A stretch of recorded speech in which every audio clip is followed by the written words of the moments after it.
How to fix a Samsung TV where you have a black screen. So the first thing you want to try is this, okay? So you can see, go ahead and pull the power plug to your TV from the socket, okay? So pull it out, wait 30 seconds.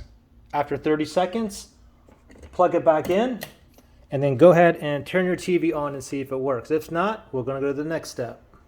Okay, so if you still have a black screen, next thing is this, okay? Again, we wanna go ahead and unplug it from the socket, unplug it. Now, you wanna look on your TV and look for a button, okay? Mine's on the right-hand side there. I can see this button right here.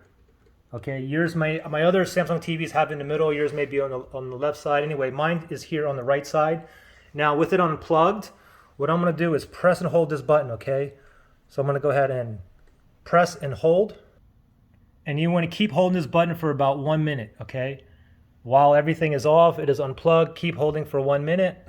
After 1 minute, hold the button, go ahead and let go. And then go ahead and plug your TV back in. And then go ahead and turn it on and see if you no longer have a black screen. Now, if you still have a black screen, next thing is go ahead and try it and to go where your circuit breaker is. And wherever your TV is on, go ahead and turn it off and then turn it back on. Then go back to your TV and turn it on and see if it's no longer a black screen.